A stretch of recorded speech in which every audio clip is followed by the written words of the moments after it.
What's up, Joe Bros and Joe Barettes? Today we're going to be reviewing the AEW Supreme Will Ospreay.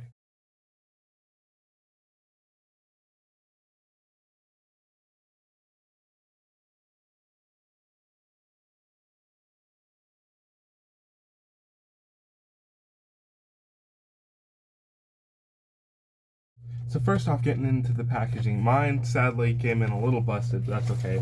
You get a nice shot of Will Ospreay on the back. You got a signature right there.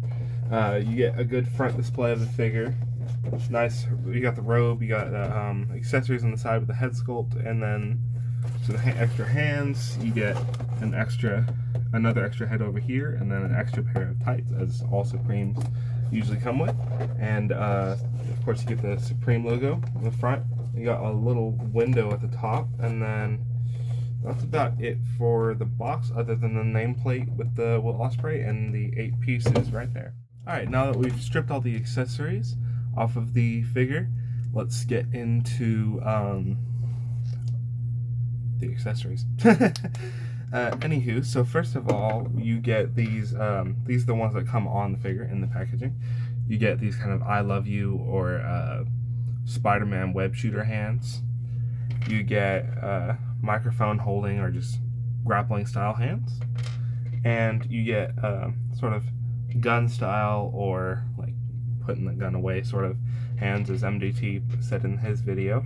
I'm sorry I'm a little late on this video. It's just because I got it Saturday and it was the weekend and I was very busy with church and stuff because we had a little youth conference and yada yada yada. Anywho, into other accessories, you guys don't really want to hear about that. We have this beautiful coat. You know what, we'll get into this last. But so for the head sculpt that comes on the figure, you got a stern face. Mine kind of has this like weird gloss on it. But the thing about it is I ordered mine like as soon as the pre-order came out. So I'm assuming that things kind of got, different. I might have like a prototype or something. I don't know. I don't know if all of them are like that. But again, the gloss, but you get the screaming head sculpt. These head sculpts are really, really nice. The hair is different on each one, which I don't mind. Well, other than these two, the screaming, the stern head sculpt have the same hair, but then you have this smiling head sculpt. And as for gears, you get this beautiful like purple, green, and gold and white gear. And you get the knee pad. You get this is a different type of printing that we've seen on like AEW figures before, but articulation's good. I hear that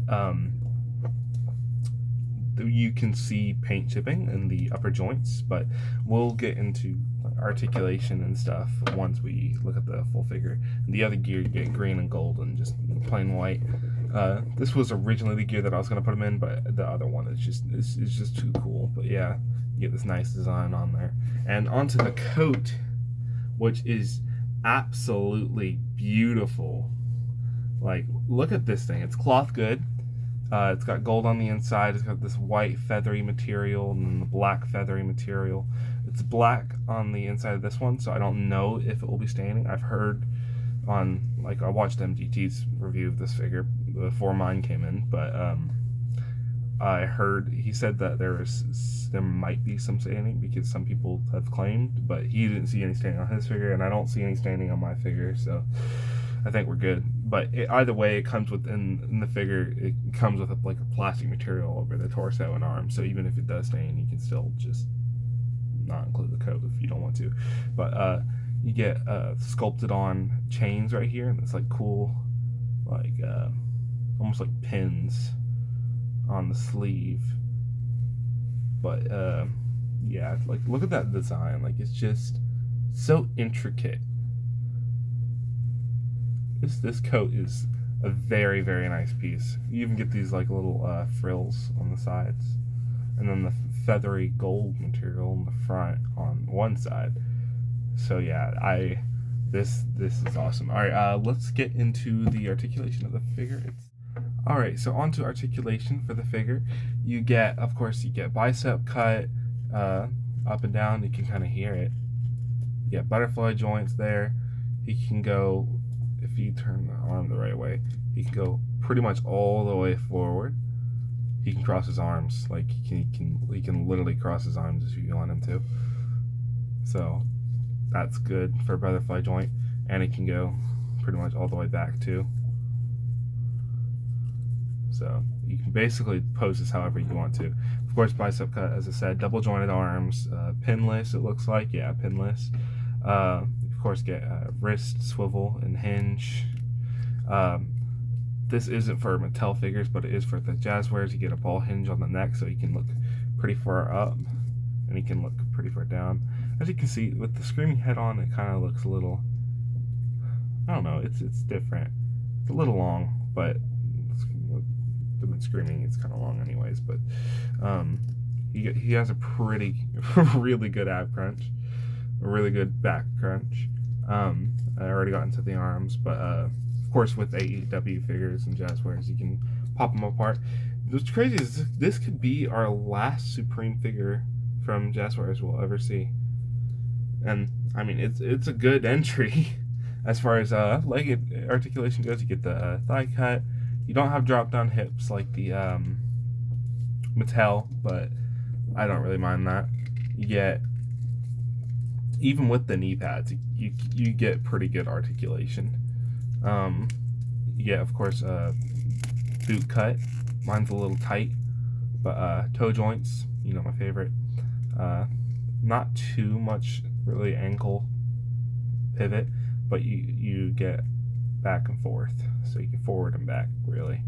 But so that is it for articulation, and I guess we'll get into figure comparisons. And for your figure comparisons, we got the Supreme Sting and the Supreme Cody Rhodes. I believe this is a Walmart exclusive one, but as you can see, as I drop one of Cody's belts, as you can see, he scales pretty nicely. He's a little tall, but I don't really mind that too much.